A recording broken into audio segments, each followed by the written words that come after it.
Representative Chua, your witness. You may proceed when you're ready with your offer. Thank you, Your Honor.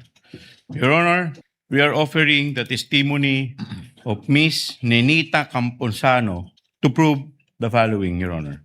Number one, na si Miss Nenita Camposano ay isang retiradong empleyado ng Land Bank Department Branch from May 2022 to September 2022. Ay 24, Your Honor. Pangalawa, na si Ms. Nenita Camposano ay dating Department Manager ng Land Bank of the Philippines DepEd Branch. Ikatlo, Land Bank of the Philippines DepEd Branch ang nagproseso ng encashment ng 3 tseke na nagkakahalaga ng 37.5 million pesos bawat isa. Ang lahat ay pinasok sa account ng Department of Education with the following checks details, Your Honor. Number one, Land Bank check number 0000000453 dated February 20, 2023 at payable sa isang Mr. Edward D. Fajarda for 37.5 million. Pangalawa, Land Bank check number 00000964 dated April 19, 2023, payable again sa isang Mr. Edward D. Fajarda for 37.5 million. Ikatlo, Land Bank check number 0000002250 dated July 11, 2023, payable sa isang Mr. Edward D. Fajarda for 37.5 million pesos. Ikaapat, na ang mga nasabing check, Your Honor, ay personal na inengcash ni Mr. Edward Fajarda bilang Special Disbursing Officer ng Department of Education noong February 22, 2023, April 26, 2023, at July 13, 2023. Kalima, bilang Department Manager ng Land Bank DepEd Branch, si Ms. Camposano ay personal na nakasaksi at nag-oversee ng pag-encash at pagtanggap ng pera mula sa tseke ni Mr. Fajarda. Kaanim, iba pang mga bagay-bagay na may kinalaman at mahalaga dito sa impeachment case na may kaugnayan sa Article 1 on confidential funds at may relasyon sa mga nabanggit na dahilan. For comment, Your Honor. Counsel for the respondent, Attorney Poa. Thank you and good afternoon, Your Honors. Your Honors, again, for the purpose of expediency, Your Honors, the defense is willing to stipulate on the checks as well as the details on the face of the check, which would be the dates, the payee, the signatures therein, as well as the dorsal portion, and that the checks were verified. It went through the teller and that they were approved, Your Honors. How about the qualification of the witness as to being able to identify the checks that she was the former department manager and worked at Land Bank from May 22, 2022 to September 2024?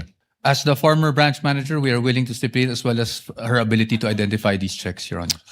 Having so stipulated, Chair would like, for the information of the Senator Judges, kindly flash as I read the details of the check so that we are in agreement as to what is being stipulated to by the respondent.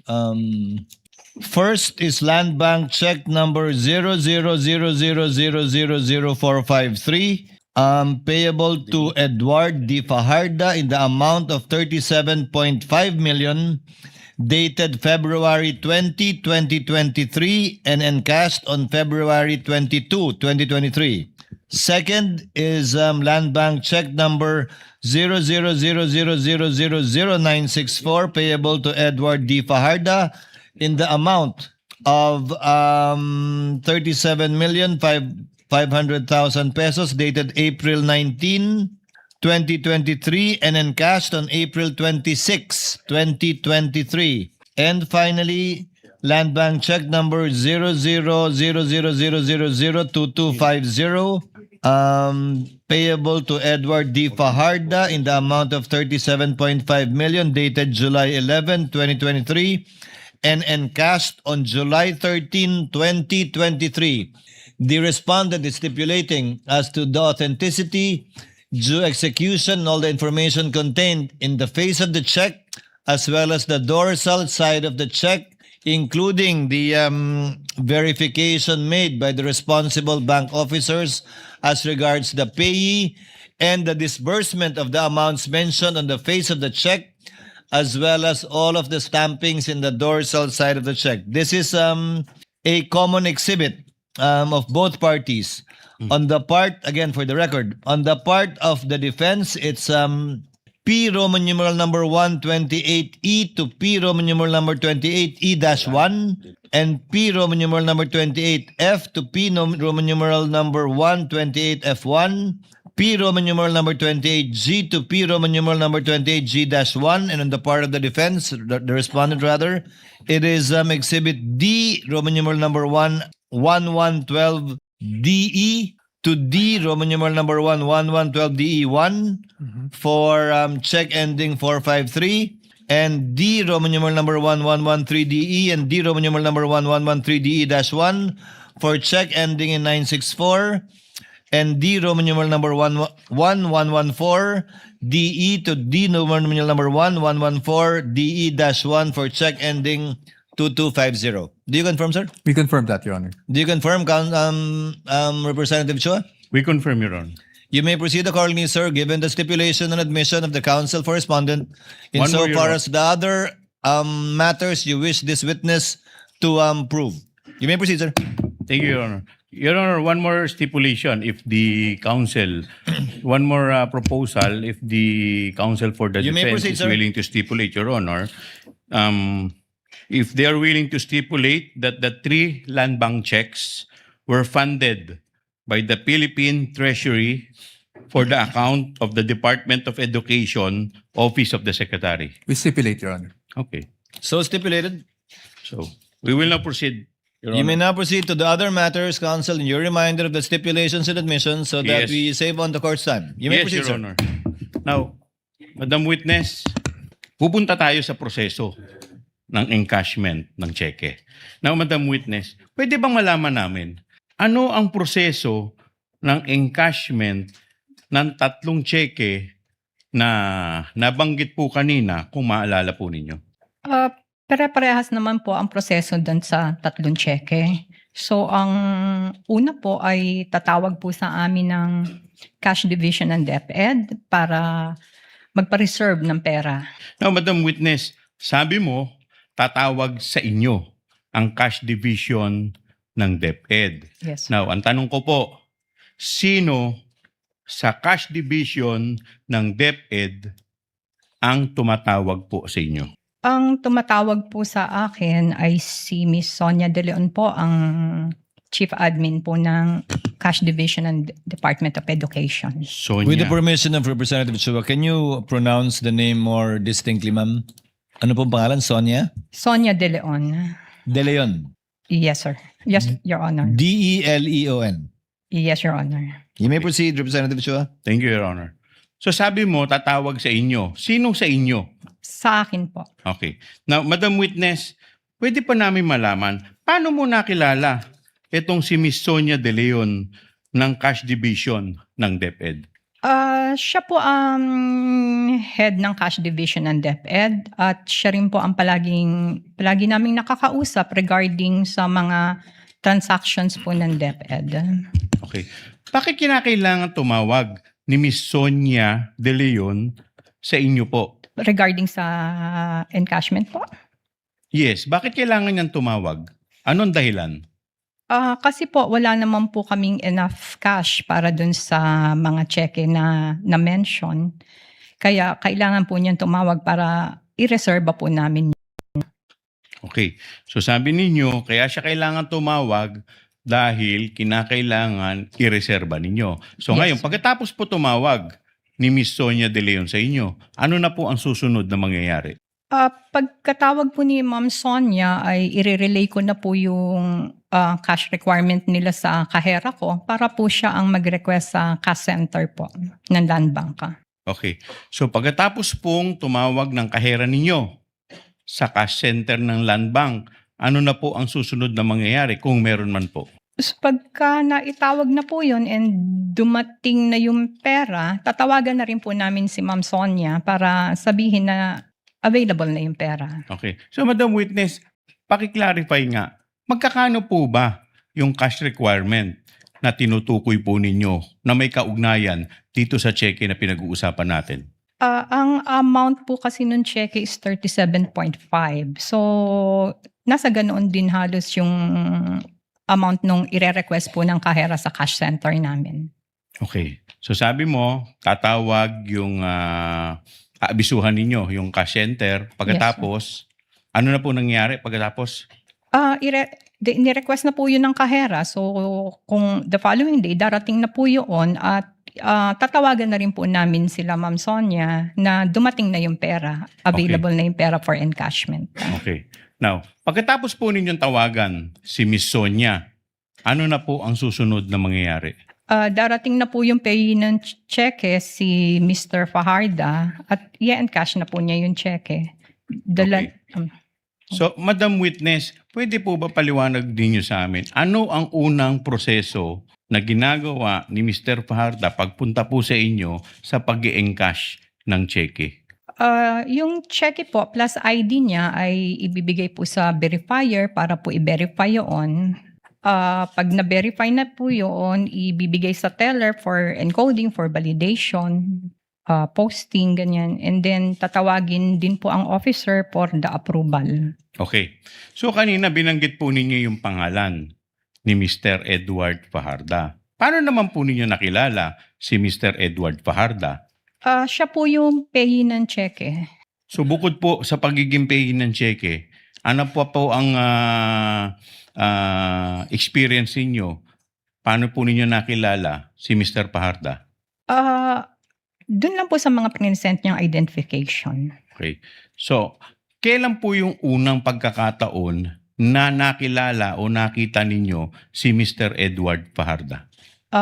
Nung pong encashment nung first check, nung February. Okay. Now, Madam Witness, so pagkatapos, napirmahan na ng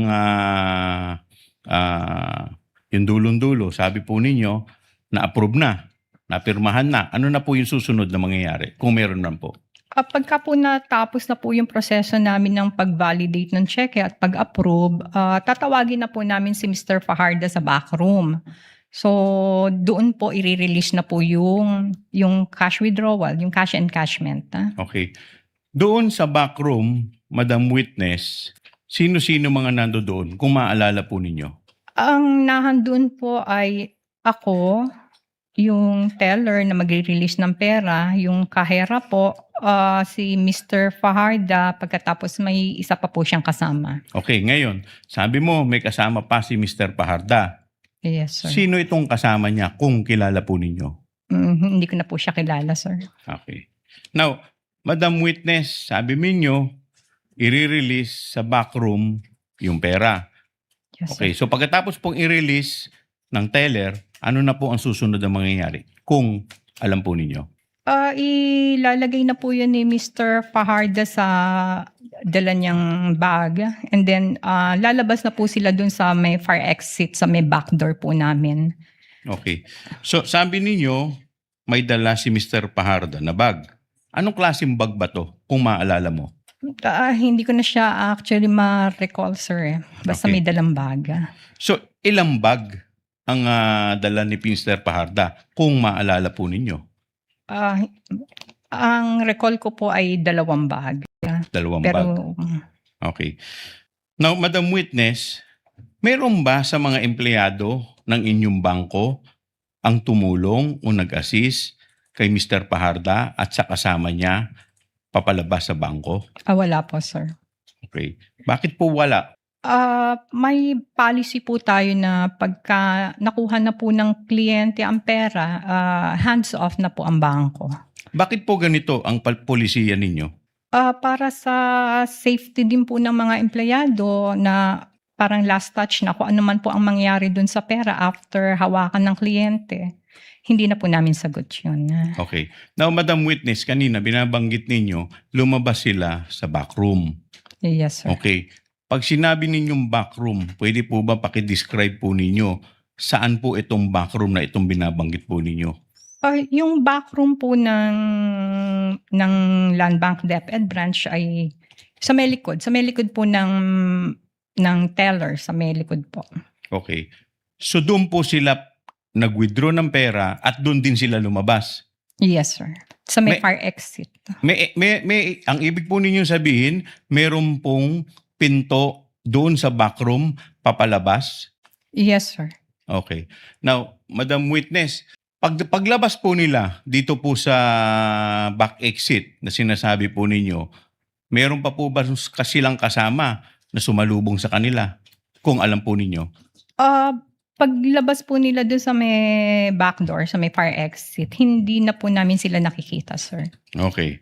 Now, Madam Witness, kanina sinabi ninyo itong 3 cheque na binabanggit po natin. Now, magkakano po yung totality nito, netong 3 cheque na pinag-uusapan po natin? Tatlong ano po yan, tatlong 37.5. So, mga ano po, 112.5 million. Okay. No further question, Your Honor. Finished with direct cross counsel for respondent, Attorney Po. Your Honor, just 1 or 2 questions for cross. You may proceed, sir, with your cross-examination. Thank you, Your Honor. Madam Witness, kanina po, kayo po ay kapagsabi na lumabas po sa fire exit sa backroom. Yes, sir. Lumabas po siya sa fire exit dahil po ang land bank ay actually nakadikit sa DepEd compound, hindi po ba? Yes, sir. At lumabas po siya doon para po sa kanyang safety siguro at hindi na po lumabas sa publiko pa dahil nasa loob na po ang DepEd. Ng DepEd. Objection, Your Honor. Incompetent. If she As an knows, answer. witness may answer. Only if you know, Madam Witness. The question again, sir? Lumabas po siya sa fire exit dahil safer po yon dahil nasa loob na po siya ng DepEd. Tama po ba? Yes, sir. No further questions, yun. Redirect. No redirect, Your Honor. Any senator judge who wish to intervene or make interjections? Senator Judge Kiko Pangilinan, thereafter Senator Judge Risa Ontiveros. Thereafter Senator Judge Amy Marcos, thereafter Senator Judge Joel Villanueva. You may proceed, Senator Judge Pangilinan. You have 2 minutes. Thank you, Ms. Witness. Sa usap sa iyong naging karanasan bilang bank manager at government agencies ang tinatransact, gaya ng natanong namin kanina ng ilang mga senador, With Land Bank DepEd po, for government agencies, ano siya, unusual po ang amount ng pag-withdraw. so unusual. Yes, At sir. unusual dahil ano ang usual na masasabing transaksyon for government agencies? For DepEd, sir? Yes. For DepEd, parang nagre-range lang ng mga nasa, I'm not sure masyado, sir, pero parang mga 10, mga nasa ganoon lamang. 10 million cash. Yes, sir. Okay, so yung 37 is almost 4 times more than the usual. Yes, sir. And other government agencies, ganun din ba? 10 million o mas mababa? With Land Bank DepEd po, No, other government agencies. Yes, in Land Bank DepEd branch. Oh. With Land Bank DepEd, si DepEd lang naman po kasi ang so- aming government agency Okay. hawak. Okay. Yung 37 million, ilang years ka na sa... 34 years, sir. So in your 34 years, was this the first time you had to deal with 37 million cash 3 times in a period of 3 quarters? With other government No, agencies. with the DepEd. With the DepEd, no, sir. Para ngayon lang po yung time na may encashment na ganun kalaki. So this is the first time for you to experience that kind of cash transaction. Yes, Your Honor. Okay. And not in the DepEd, you were also manager in other DepEd, in other land bank branches. Yes, sir. So in other land bank branches, when you were the manager, would you say the same, that walang ganyang kalaking mga transaksyon ang ibang mga government agencies involving cash? Meron naman po. Which government agencies would this be? Your Honor, baka may violation ako ng bank secrecy law if I mention. Well, hindi siguro, pero hindi mo naman babanggitin yung amounts at yung bank account number, just the agency. And I'm not asking for a specific amount, just which agencies may have transacted in huge amounts. I really Well, can't. suffice it to say that what you're saying is, in your previous experience, it has happened, pero dito sa DepEd, it has never happened. In DepEd, Yes, sir. land bank. Okay, wala na po akong ibang tanong. Maraming salamat. Thank you. Thank you, Senator Judge Kiko. Senator Judge Risa Ontiveros is recognized for her interjections. You may proceed, ma'am, when you're ready. You have 2 minutes. Salamat po, Mr. Presiding Officer. Madam Witness, sabi nyo nga unusual na makapag-withdraw ng 37.5 million pesos in cash sa isang araw at karaniwan ay 10 million pesos. So, halos isang kaapat lang nung halagang yun. Ano po yung naisip ninyo nung winidraw nila yung ganyang kalaking halaga? Wala naman po. Wala naman. Sinabi po ba nila sa inyo kung para saan yung 37.5 million pesos in cash na iyon? No, Your Honor. Hindi rin. Nung 2023, 112.5 million pesos po ang nirelease ng inyong branch sa Department of Education na pinamunuan noon ni Vice Presidente. At binanggit nyo po kanina, 2 bag each of those 3 times ang ginamit. Naaalala nyo po ba kung ganong kalaki yung mga bag na yon? Hindi po. Parang 2 bags pero I'm not sure. At bilang branch manager po, paano nyo sinigurado na aprobado ni Vice President Sara na secretary noon? Paano nyo siniguradong aprobado niya yung mga transaksyong iyon na ganung halaga at in cash sa bawat araw 3 beses?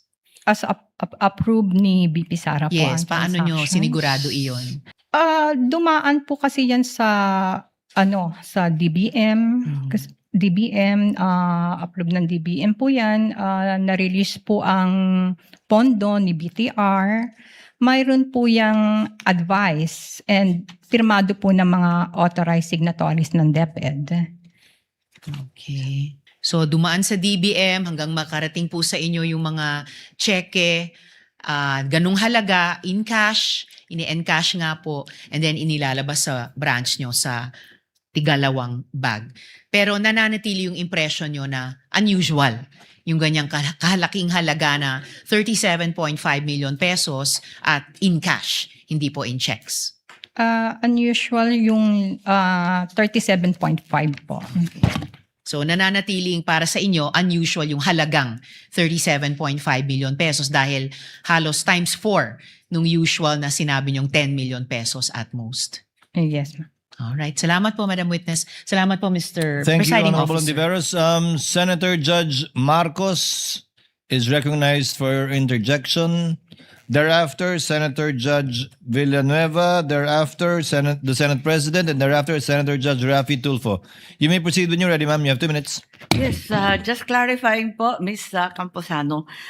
You mentioned doon sa House Blue Ribbon, tinitignan ko nga yung transcript at kanina nabanggit ninyo na unusual for government agencies including yung DepEd na mag-withdraw ng malalaking halagang katulad nito. Pero doon sa Blue Ribbon, sinabi po ninyo na not only private clients but government clients go to your branch. So pinaliwanag po ninyo, tama po. Tapos, nag-testify rin kayo nung tinanong kayo ni Congresswoman Garin, is this a regular occurrence? Ang sabi po ninyo, yes ma'am. So, ibig sabihin, hindi siya unusual, regular occurrence. Alin po ba? Kasi later on, sinabi din ninyo, nabasa ko lang sa transcript, not DepEd only, but with all of our clients. Anong tinutukoy po ninyo doon? Kasi nakakalito kung unusual ba ito o regular, katulad na nabanggit ninyo sa House. With all due respect, Your Honor, Your Honor, may I be recognized? What is the pleasure of the Honorable Chua? Your Honor, we would just like to request for the TSN so that our witness will be confronted with the TSN that is being mentioned by the Honorable Amy Marcos. If she remembers, by the way, Senator Judge Marcos, it's the it's the House Good Government Committee, Yes, it's not the Blue Ribbon Committee. This is the Good Government Committee of the House. I believe it was in November of 2024, similar to what was mentioned earlier with Ms. Constantino. In her case, I had the hard copy, page 122. On November 26 of 2024. I only have the soft copy of this one. I'm happy to show it. But yun nga, palagay ko November din to magkakasabay yung land bank nun If the witness knows and recalls, she may answer. Naalala po ba ninyo yung pagtanong ni Congresswoman Garin tungkol dito na is this a regular occurrence? At yung biglaan ninyong sagot, yes ma'am. Kung yan po yung sinasabing normal, the Opo. usual lamang po ang pag-withdraw ng malalaking amount sa branch. Yes, ang verbatim po, and is this a regular occurrence, ma'am? Ito ba ay pangkaraniwan na pangyayari itong 37.5 o iyong malalaking amount na ine-encash? Ang sagot ni Ms. Camposano sa House Good Government, yes, ma'am. So, ang sabi ni Representative Garin, so pangkaraniwan pala ito. Ayun. Yes, Your Honor. Nais ninyong paliwanag po? Kasi iba ito kesa sa sinabi ninyo kanina. Ang sinasabi ko po nung sa House ay ang malalaking withdrawal po ay usual lang. Hindi siya unusual sa branch. May both private and government. Nagwi-withdraw po siya. May mga malaki pong withdrawals. So may malalaki talagang withdrawal na nagiging regular occurrence at paminsan-minsan, whether private or public, yan ang ginagawa sa branch po ninyo. Kaya nga lang, hihingi kayo ng cash allotment kasi hindi naman Yes. kayo nagtatago ng ganun Yes, Your kadami Honor. sa branch. Tama Opo. po. So Opo. regular po, not unusual. Tama po ba? Not unusual siya sa Department of Education dahil during my time, yun lang po yung malaking withdrawal ni Department of Education. Yes, okay. Pero nangyayari po. Maraming salamat, yun lang po. Thank you, Senator Judge Marcos. Senator Judge Villanueva is recognized. You may proceed, sir. When you're ready, you have 2 minutes. Thank you, Mr. President. Madam Witness, how long have you been the Land Bank DepEd branch manager? Land Bank DepEd Manager, sir. Nahandun po ako ng May 2022 and hanggang September 2024. So mga 2 years, more or less. Tinanong ko po yan dahil ang kaibahan niyo po doon sa isang bank manager, kayo, yung land bank po ng DepEd ay nandun po mismo sa compound ng DepEd. Is that correct? Yes, sir. Kanina po binanggit yung unusual at ano yung usual. Ang sinasabi niyo po bang unusual lamang ay yung DepEd ang nag-withdraw ng cash na ganitong kalaki. Ngunit sa ibang departamento, nakakapag-withdraw sila ng malalaking salapi, kagaya po nung binanggit niyo kanina. Yes, Your Honor. Ito po kaya ay dahil ang DepEd nitong mga taon na binanggit ay nagkaroon ng confidential funds. Is that a correct statement? Hindi ko po alam. Hindi nyo po alam. Tama Yes. po, dahil hindi nyo naman inaalam kung saan po ito. No? Ang trabaho nyo lang po ay, nabanggit nyo nga ho kanina, ang DBM ang nagpo-provide ng funding at ang ahensya naman ang nag-authorize ng disbursement. Ang trabaho nyo lang po talaga ay to verify and pay the corresponding instrument. Yes, sir. At yun po yung inyong ginawa. Opo. At tingin nyo po walang pagkakamali kayong ginawa, lahat po ay legitimate, lahat po ay proper. Yes, sir. Comparing po doon sa previous administration, bago po nagkaroon ng confidential funds, wala pong ganitong kalaki na wini-withdraw ang Department of Education. Is that correct? During my time, wala po. Kaya po nabanggit nyo na unusual. Yes, sir. Dito po sa payee naman no ng this individual officer as payee, masasabi niyo po ba na usual practice for checks of this nature to be made payable to a designated special disbursing officer who would personally receive the cash. Nagbabago lamang po yung designated officer while the process remained generally the same. Binabayaran po namin kung sino yung payee po ng cheque. Which is a usual matter na nagpapalit. Hindi ko po kung nagpapalit-palit sila. Basta't ang ano po namin is kung sino yung payee ng cheque, yun po ang babayaran namin. Kaya nga po, at kung magpalit man ng pangalan, kung sino yung nakasulat. Yes. Last question, when there is a change in the Department of Education Administration or in its authorized officers, yung land bank po ba require updated authorization, specimen signatures, designated contacts and other verification bago nyo po i-process yung transaction?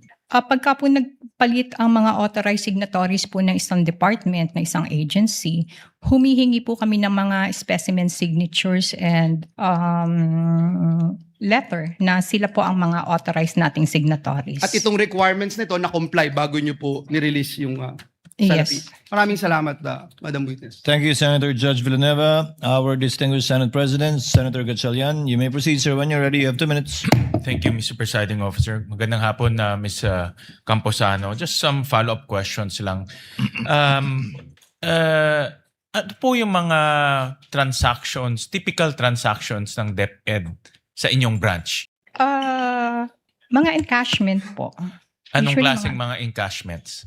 Mga encashment po ng usually mga overtimes or whatever po ng mga tao. So, mga payroll related. Yes, sir. Yung payroll related ba, cash ang ini-encash nila? Yes, sir. Gaano kalaki yon typically? Ang DepEd po kasi ay may payroll arrangement sa amin. So, kinikredit, nagpapadala lang po silang advice para ma-credit po yung payroll ng mga tao. Pero hindi siya cash na wini-withdraw. No, sir. Credit siya. Other than payroll, may iba pang mga ano pa yung mga ibang transactions ng DepEd sa inyong branch? Usually kasi, sir, yung mga ine-encash nila is yung mga overtime pay, yung mga mga COS, mga contractuals. Cash yun. Ini-encash nila. So, ang binibigay nyo sa kanila cash. Yes, sir. Typically, magkano yun? In a month, on the average. So, ito for overtime ng mga empleyado. Tapos cash ang pinapa-encash sa inyo yung check. Tama? Yes, Your Honor. Typically, magkano yun in a month? Hindi ko na siya ma-recall pero More or less way lang. below. More or less 10 million, 20 million. No. Mga magkano? 5 million? More or less. Baka yung total for the month. Baka For the mga month lang. Oo, mga hundreds lang siguro yun. 100 million? No, 100,000. 100,000. Yes. So 100,000 ang typical encashment for payroll. No, 100,000, 200. Mga ganoon lamang. 100,000. And then, rinig ko kanina na galing kayo sa ibang branch. No? Yes. May experience rin kayo sa ibang government agencies. Meron po. Correct. Meron din ba kayong mga experience na ganito kalaking amount ang ini-encash ng isang government agency? As to amount, hindi ko na rin po siya matanda. Pero ang alam ko po, malaki rin po yung ini-encash ng ibang government agency. Ganito to a tune of 37.5 million. Around that vicinity. More or less siguro. More or less. So, meron ganyan na kayong na-experience sa pag-encash sa ibang branch. Yes, Your Honor. Tama po ba? And then, balik tayo dito sa DepEd. Doon sa pag-a-advise sa inyo tuwing mag-e-encash, gaano kaaga dapat mag-advise sa inyo bago mag-encash? Kung kailangan ng cash. Opo. Usually dapat morning masabihan na po kami. Kasi siguro mga 12 o'clock, magka-cut off na rin po yung cash center namin para i-request din po yun sa... So within 24 hours, dapat ma-advise na kayo? Hindi naman siya 24 hours, sir. Kahit less than 24 hours, pag Yes. nasabihan kayo, mapapadala nyo kaagad doon yung cash na ganun kalaki. Yes, may cut-off po kasi ang cash center namin siguro around 12 o'clock. So pagka mas later than 12 o'clock, hindi pa rin namin masagot na ma-deliver sa amin yung the following day. Okay. Itong branch niyo particularly para sa DepEd, tama po ba? Yes, Your Honor. Sa inyong pagkaalam sa mga past mga DepEd officials, past secretaries, meron na bang na-encash na ganito ho kalaki? Sa inyong pagkaalam, kasi alam ko 2 years pa lang kayo doon. Pero sa inyong mga pag-uusap sa inyong staff, Hindi namin napag-uusapan, sir. Hindi? Ang alam ko lang po is yung stint ko sa DepEd. okay, hindi nyo napag-usapan sa mga subordinates nyo kung may mga ganitong encashment na malalaki? May mga ganun bang pag-uusap kayo? Wala po. Wala naman. Thank you, Mr. President. Thank you, Senate President Gatchalian. Next to make his interjections would be Senator Raffy Tulfo. You're recognized, sir. You may proceed when you're ready. You have 2 minutes, sir.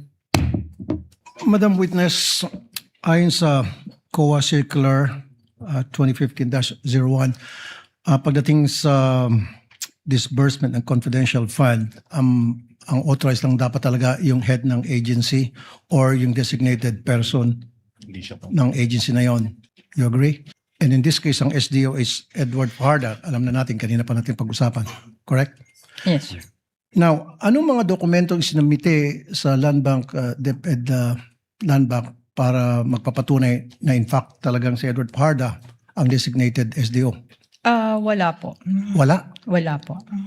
Anong sabihin wala? So, walang dokumentong isinumite na dinedesignate si Fajarda ng head ng agency na yan para sabihin ito ang SDO. Ito yung maging katransaksyon nyo? Wala? Wala. Laway lang? Nagpunta po dun si Mr. Fajarda na siya yung payee at nag-present po siya ng identification. Of course, pero dapat meron siyang dokumento pinipresent na siya ang dinedesignate ng head ng agency na yon bilang SDO. Right? Wala po silang na-present Wala. sa amin.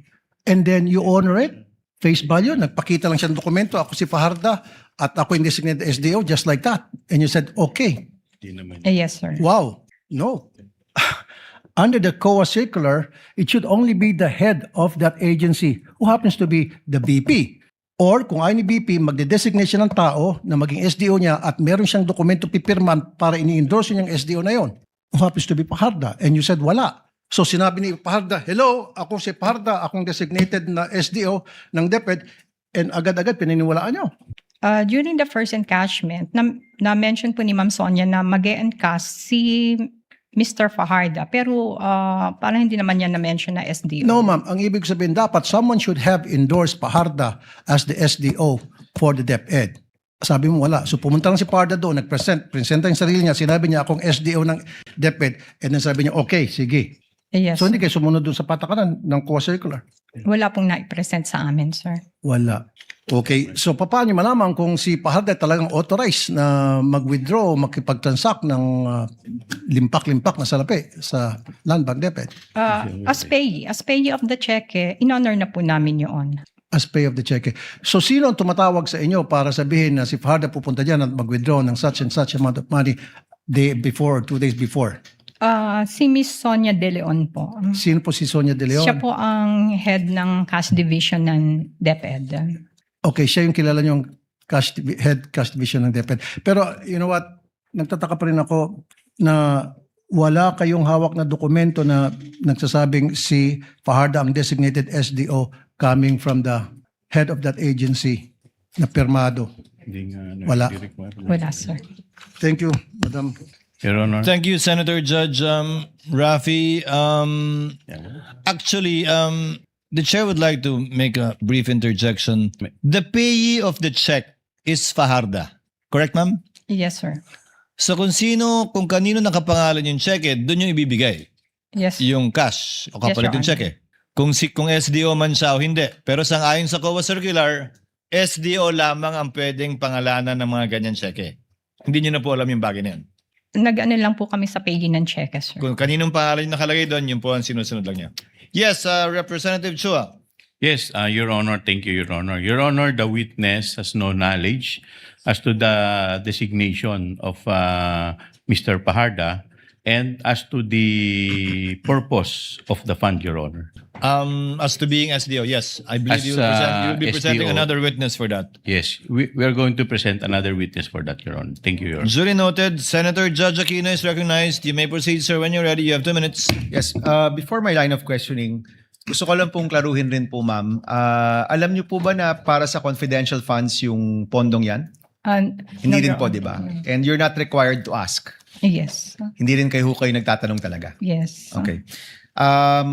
Pinag-uusapan ho kasi yung covered, suspicious, pati yung salitang unusual. Sa inyo pong pagkakaalam bilang isang bank manager, ano po bang pinagkaiba ng covered transaction, suspicious transaction?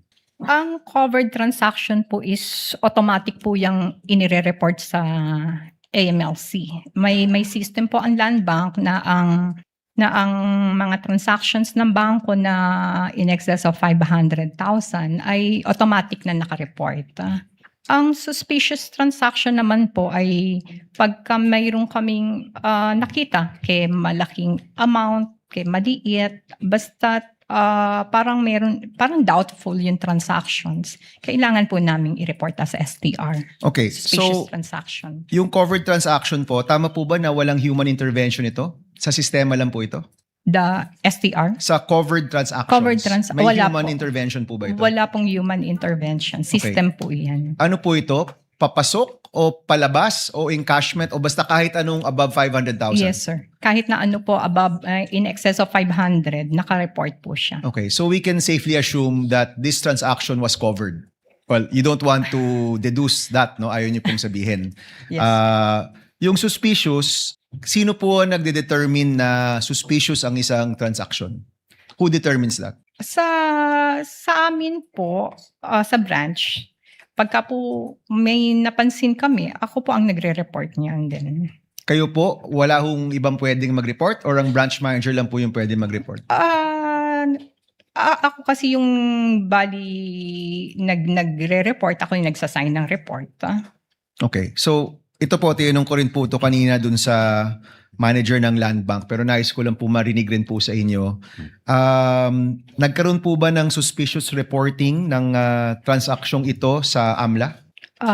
Hindi po kami pwedeng mag-divulge ng any information regarding sa reporting po ng STR, Okay. sir. And nasa batas naman po yan na hindi ho kayo pwedeng mag-divulge. Yes. Yung sinabi niyo po kaninang unusual, iba po yun sa suspicious? Iba po. Okay, can you help me understand ano po yung pinagkaiba ng unusual tsaka suspicious sa inyo pong perspektiba? Unusual meaning, kakaiba lang yung transaction, pero not necessary suspicious. Okay. Yung suspicious po, tama po ba may eksaktong definisyon yan sa mga batas natin?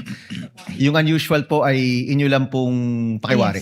Yes, sir. Okay. And kayo po bilang branch manager, ayaw nyo pong sabihin kung nireport nyo po ito, pero sa inyo pong karanasan, lahat pong nakikita nyong hindi pangkaraniwan, nire-report nyo po ba sa AMLA? Not particularly this case, but in general? Hindi naman po. Hindi lahat ng mga unusual transaction ay nire-report namin as suspicious. Alright. Maraming salamat, Mr. Chan. Senator Judge Ejercito is recognized for his interjections. You may proceed, sir, when you're ready. You have 2 minutes. Yes, thank you, Mr. Presiding Judge. Just a clarification. Ma'am, kanina po nakikinig po ako, no? Ang nabanggit nyo, sabi nyo, na ilang beses sabi nyo, unusual po yung 37.5. Madalas, the transaction sa inyo pong branch ay nag-average yan 10 to 20 million. Tama ho ba? Ang aking pagkakarinig. Opo, mga nasa 10 million. So sa isang karaniwang araw, ano po yung sa inyo pong experience, ano daw po yung pinakamalaking halaga ng cash na inyo pong nailabas sa inyong sangay para po sa isang client, in this case ito pong ahensya na ang DepEd po? Ano po yung pinakamalaking amount? Ito na po ba yung pinakamalaki dahil sabi nyo kanina ay unusual? Pinakamalaki pong amount na nailabas nga po ay yung na-encash is yung 37.5. Ito na po. Opo. So ito yung nagsimula nung kailan po ito nagsimula yung ganitong withdrawals, yung ganitong kalaking amount? Anong pong February, sir? Ito na po, last question, Mr. Presiding Officer. Nangyayari po ba itong ganitong kalaking amount, ganito kalaking halaga na withdrawal sa ngayon? Ay, during my time, wala na po yung, yun lang po tatlong yun. ang Dito nangyari. lang. Well, hindi na po nasundan. Wala na po. That's all. Thank you. Thank you, Senator Judge Ejercito. If there are no other senator judges who wishes to make interventions, Chair would like to make a few. Ms. Camposano, ma'am, tama po bang translation ito? Unusual sa Tagalog, kakaiba. Yes, Your Honor. Suspicious, tama po ba? Kaduda-duda. Yes, Your Honor. Sang-ayon sa AMLAC, yung kaduda-duda dapat i-report, pero yung kakaiba, hindi kailangan i-report. Yes, Your Honor. Tama po. Sabi niyo po kasi kanina, yung unusual hindi kailangan i-report, pero yung suspicious, kailangan i-report. Sang-ayon sa batas. Hindi ko po sinasabing suspicious to. Sinasabi ko lang, yun yung sinasabi ng batas. Yes, sir. Ang suspicious transaction po ay kailangan nating i-report as STR sa Mhm. AMLC. And yung unusual, kung unusual lang naman siya, but wala naman pong suspicious dun sa transaction, hindi po siya kailangan i-report. Isa na lang po katanungan, curious lang po ako. Sabi niyo po para pangalagaan ang kaligtasan ng inyong empleyado, hindi pwedeng ihatid ng sino mang empleyado ng bangko yung pinagbigyan ng pera, gaano man kalito, gaano kalaki, dahil kapag hawak niya na yon, kanya na yon. Tama po ba? Opo. Ibig sabihin po ba nun, pag na-withdraw na yung pera at hawak nun ng depositor yung pera, pag may nang hold up ng bangko, matapos niyang mahawakan yung pera, siya na ho yung mawawalan, di na kayo. Ganun po ba yan? Hindi. Sa praktika lang usapan. Gayun din, paglabas niya ng bangko nyo, na hold up siya doon, hawak niya na eh. Wala na kayong pakialam, di ba? Kaya kayo may polisiya yung gano'n na bawal magatid. Dahil nga, pag hawak na niya, kanya na yon. Opo. Kanya na yon, pananagutan niya na yon, wala na kayong pakialam. Ano man ang mangyari doon? Yes, Your Honor. Mawala man yon, nakawin man yon, hold upin man yon, labas na kayo doon. Yes, Your Honor. That would be all, Ms. Camposano. Are there any other interjections or interventions by any of the senator judges? One quick question. The Senate President is recognized. One quick question, Mr. Presiding Officer. Ms. Camposano, nasabi niyo kanina unusual. Pero may nasabi rin kayo kanina in your past experience na may government organization na naglabas ng perang ganang kalaki rin. Bakit unusual po sa DepEd pero hindi unusual dun sa government organization na yun? Usually kasi yung mga ibang agencies po para normal na from naglalabas sila ng ganoon. Ito pong kasing sa DepEd kaya ko po nasabing unusual is ito lang pong tatlong to ang nangyari. So in other words, doon sa ibang government agencies, madalas sila ganito kalaking amount ang lumalabas. Regular yun. Opo. Sa DepEd, hindi regular. Yes, Your Honor. Thank you, Mr. President. Senator Judge Lacson is recognized for his intervention. You may proceed, sir, when you're ready. Thank you, Mr. Presiding Officer. Further clarification lang. Binabasa ko po yung Anti-Money Laundering Act. Wala naman pong kaduda-duda nun eh. Either covered or suspicious. Pag covered, may threshold. Maski hindi suspicious, kailangan report kung above the threshold amount, which is 500. Wala po sa batas yung kaduda-duda eh. Either it's suspicious or covered Yes. transaction. Ang ano kasi yon, sir, pagka ang covered transaction, automatic pong naka-report siya as covered transaction Above the threshold. in excess of 500,000. Sa suspicious transaction po, parang nagkaroon po tayo ng doubt, di ba? And then inimbestigahan po natin at yung pong sa investigasyon natin ay hindi siya pumasa. Suspicious pa rin Sige po siya. So that's when kami magre-report as suspicious transaction. Pero there's no such thing in the law na doubtful or kaduda-duda. Unusual. It's just covered or suspicious. Suspicious. So parang nagduda ka and inimbestigahan. Walang middle layer, ibig sabihin. Yes. Pag above the threshold, tapos covered institution, like casinos, real estate, automatic i-report nyo kasi covered Yes. institution. Yes. Ngayon, ordinary depositor, pumunta sa bangko, nag-deposit o nag-withdraw ng more than 500, that's above the threshold, it becomes a covered transaction. Yes, sir. So wala akong kaduda-duda. Suspicious lang. Wala yung middle. It's either you categorize it into covered or suspicious. Wag na ho tayo mag-usap ng kaduda-duda, basta, or unusual pala, sorry. Wag na natin pag-usapan yung unusual. Either kaduda-duda lang or covered. Yes, sir. Thank you. Senator Judge Villanueva for his second round. Yes, no, Mr. President, just a short interjection. I was looking at the BSP circular number 1215. And in this circular of the Bangko Sentral ng Pilipinas, it says here, a transaction is considered unusual when it shows patterns that are inconsistent with the account owner's usual behavior, is not commensurate with the known business or financial capacity of the account owner, or deviates from the account owner's profile. So, naintindihan niyo po ito when you say unusual, di po ba? Pumapasok po dito sa BSP circular. Again, sir? Whenever you said that this is unusual, pumapasok po o dito sa kategoryang ito pumapasok ng BSP circular 1215, yung binabanggit po ninyo. Na, ang transaksyon ay considered unusual kung ito po ay nagpapakita ng patterns that are inconsistent with the account owner's usual behavior. So kaya po siya unusual, sir. Yun nga po, kaya tinatanong ko po kayo, Yes, whenever sir. you say this, na it's unusual, dahil pumapasok po siya sa kategoryang ito. Yes, sir. Salamat po, Ginoong Pangulo. Senator Judge Lacson is recognized. Medyo na-confuse lang ako kanina. I did not mean kaduda-duda, but yung unusual na sinasabi Unusual. kong wala. Yes. Thank you. Kasi yung kaduda-duda na mistook ko as unusual. So, Ako na po yung nag-translate nun. Suspicious equals kaduda-duda, unusual kakaiba. Senator Judge Lauren Legarde is recognized for her interjection. You may proceed, ma'am, when you're ready, and you have 2 minutes. Just very briefly, thank you, Mr. Presiding Officer.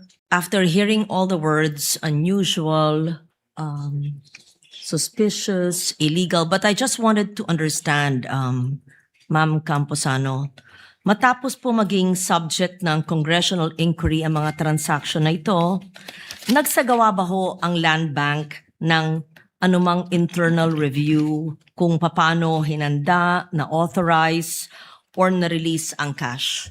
Internal review po ng Land Bank? Yes, because you used words unusual, suspicious, all of that. I just wanted to know, pagkatapos po nangyari yun, was there any internal review? I just wanted to understand that. After ng Congress hearing, Your Honor? Yes, because dun po namin unang nabatid yung inyong mga statements. Yes. Hindi ko na po masagot yan, Your Honor, because I was with Land Bank DOTR na po nung time na yon. So kung ano man po yung nangyari with DepEd branch at the time, after the congressional hearing, hindi ko po alam. Oh, so after the hearings, when you made these manifestations, hindi po kayo pamilyar kung nagkaroon po ng pagbabago, ng review, i-assess yung proseso dahil po sa inyong mga kaalaman. Yes, Your Linipat na Honor. po kayo. No. I was with Land Bank DOTR na during the congressional hearing. Yes. And so you were not called for any review based on your revelations. Wala po.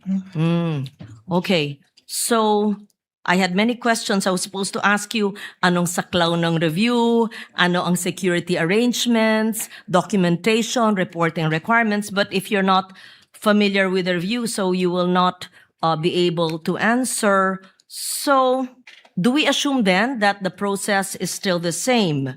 Kung walang binago po, ibig po bang sabihin na Land Bank considered the existing process sufficient and that the same transaction could still be handled in substantially the same manner today? Gusto ko po lang maintindihan kung unusual, usually kakausapin dapat yan o a-assess ang proseso. But if it was not, how is the process today? Paano po nagbago kung meron man? Kung sa ngayon po, ang nagbago po ang proseso niyan dahil meron na pong tayong BSP guidelines na ang amount lang po ng cash na mailalabas is up to 1 million. Then, pagka more than 1 million, ay kailangan na po ng necessary approvals. Yes, I'm talking about the changes evaluation assessment after the congressional inquiry. Did this, are you referring to a BSP guideline that was given after the congressional inquiry? I know, ma'am. Yes, that's what I'm referring to. From the time, ma'am, that you gave those statements, and if you found it unusual, and up to now, I wanted to know whether there was any internal, yes, I take note of that, internal assessments to review so that there could be changes for security arrangements. If none, and if not familiar with you, I leave it at that, except that normally in life, when something is unusual, which is not necessarily suspicious, which is not necessarily illegal, but you assess and you make changes to improve the process. But you're saying you are not familiar with any such investigations or assessment or review. Yes, ma'am. Okay, thank you. Thank you, ma'am. Senator Judge Padilla first. Apologies, Senator Allen. Senator Judge Padilla for his interjections. Thereafter, Senator Judge Alan Cayetano. You have 2 minutes, sir. You may proceed when you're ready. Maraming salamat po. Isang mabilis lang po ito. Pagka sinabi pong unusual, hindi pangkaraniwan. Hindi po ba? Yes, sir. Kapag sinabing suspicious, ibig sabihin kahinahinala. Apa, sir. Wala po kayong nakitang kahinahinala. Hindi po ba? Wala naman po. Opo, ibig sabihin hindi po illegal. Wala naman. Ang ano lang po kasi namin is yun sa check and cashment. Opo, ibig sabihin wala pong illegal. Wala po. Kaya nakita. Okay, maraming salamat po. Sa prosecution naman po ako. Ginoong prosecutor, pangkaraniwan po ba ang confidential fund? Your Honor, yung confidential fund po, sa akin pong pagkakaalam, ito po'y binibigay sa Pangkaraniwan po ba siya na ibinibigay? Depende po sa mga government agency at saka So head hindi ng po siya agency. pangkaraniwan kasi depende. Tama po. Salamat po. Thank you, Senator Judge Padilla. Senator Judge Alan Cayetano is recognized for his interjections. You have 2 minutes, sir. You may proceed when you're ready. I think most senators already clarified, but just a little bit more. Magandang hapon, Madam Witness. Good afternoon, sir. So, are you familiar with confidential or intelligence or discretionary funds? No, sir. Yeah. So, yung usual or unusual, depende kung saan ka naka-assign. Kasi for example, kung sa Malacanang ka naka-assign, and parating may intelligence funds ang Malacanang, and whether, I don't know how much they usually withdraw, whether it's 25, 50, 100. So if they always do it, then it's usual, right? Yes, sir. If they don't, if it's just a one time that year, oh, unusual, bakit suddenly, right? So whether it's you or the previous witness, ang tinatanong lang namin kung usual sa branch niyo. Di ba in your case kasi you've been assigned to different branches handling different agencies, but not all agencies have confidential funds. So so yung pag tinanong sa'yo usual, you're just being honest kung again, kung if it's usual or not usual or unusual, right? Yes, sir. Or put it another way, di ba? If you're a kind of person that you love everyone, then I'm first time ko pumunta sa branch mo, I love Alan, then it's usual. Di ba? Sabi nga ni Tom Jones it's not unusual to be loved by you. Di ba? Kung yun yung usual. If you're the type of person naman that you don't like anyone, then suddenly I go to your branch, sasabihin naman ng mga tao doon, ma'am, medyo unusual, ba't mo nagustuhan siya? Di ba? So I think yun din yung isang clarify ni Senator Tulfo, ni Senator Lacson, etc. Na iba yung suspicious and covered kasi may legal implications yon. Yung usual, unusual, we're just trying to get to the truth of what's happening here. So the other point what I want to make is that siguro sa prosecution ko na to itanong dahil we're all legislators here, Honorable Chua, no? Is it usual for DepEd to have confidential funds?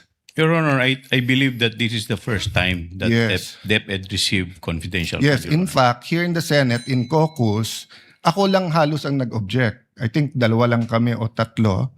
Ang sinabi ko nun sa chairman namin ng Committee in Finance, if the Vice President needs that amount, let's put it all in OVP. Same amount na nire-request niya kasi at least dun usually naman talaga meron kasi nga or pwede kasi siya, Vice President siya.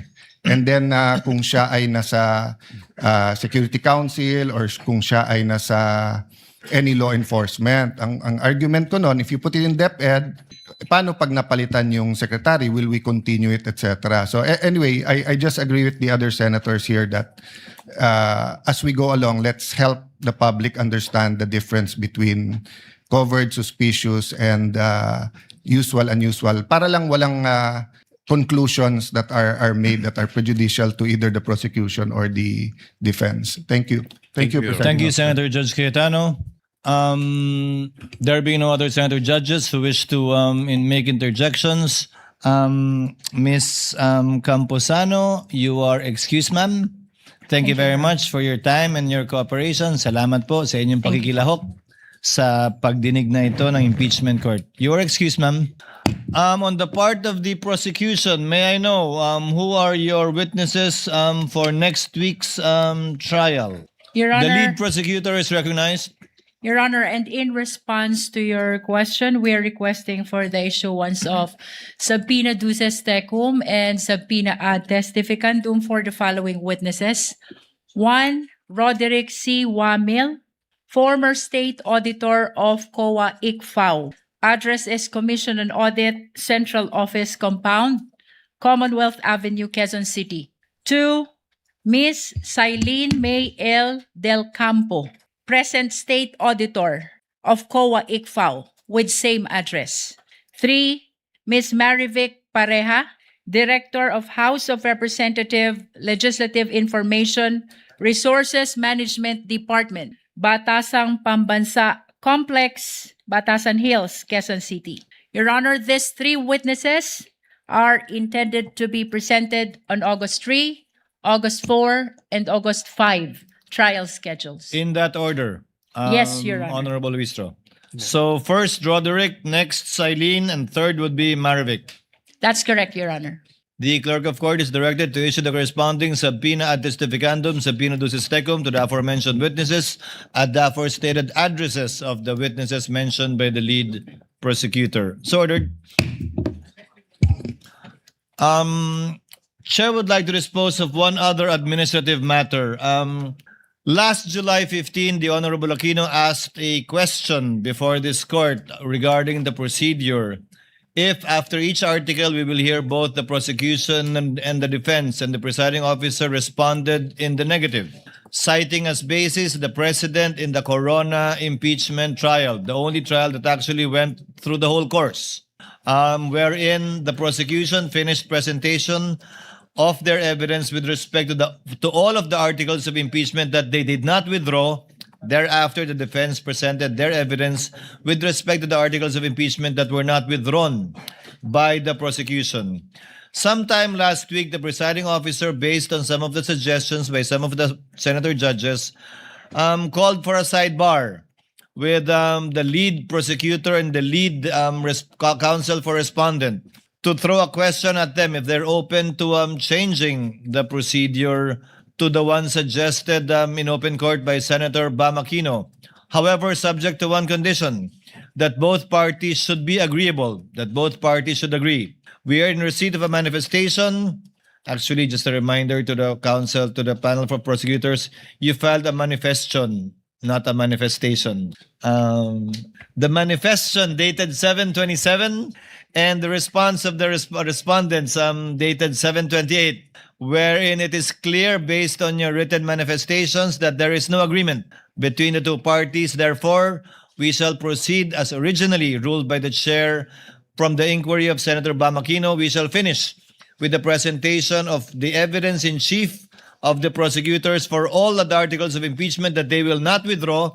I'm saying that only because of the Corona impeachment experience we had, wherein some articles were withdrawn by the prosecution. Thereafter, we will hear the evidence in chief of the respondent for all the articles that remain, or all the articles that evidence will be presented by the prosecution. So ordered. If there are no other matters, Senator Judge Zubiri is recognized. Mr. President, Mr. Presiding Officer, there is just a request from most of our colleagues here that if we can adjust our schedule in the mornings to 10:30 in the morning till 3:30 in the afternoon. Because the minority leader who comes from Bikutan, inaabutan po siya ng traffic pag maaga. Ganun din ang haba ng biyahe niya. So, baka pwede naman ma-adjust natin ng 10:30 ng umaga and then 3:30 ng hapon tayo matapos at 4 o'clock tayo mag-session. Kasi anyway, ililipat lang naman natin yung mga lamesa. Madali naman yan gawin. You don't need 1 hour to ano. That is the first question. I have a second question. The second question is, may we start our legislative session today earlier? We will respond to At 3 both. o'clock. Thank you, Mr. Senator Lapid would like to amend that a bit. If we can start at 10:30 and end at 2:30 so that we can begin our session regularly at 3. Senator Mr. Judge Senate Lacson. President, Mr. Presiding Officer, ikokos na lang po natin yung first manifestation ni Majority Leader. So if we will hold the caucus Kasi first, we have to ako, I adjourn prepared today at 10 a specific time. So will it be 10 or 10:30? I would prepare 10 o'clock, so I would suggest na ikokos natin. 10 for this Monday, August 3. Then we adjust after the caucus. But for this afternoon, upon the authorization of the Senate President, we shall convene at 3 p.m. the regular session of the Senate for today.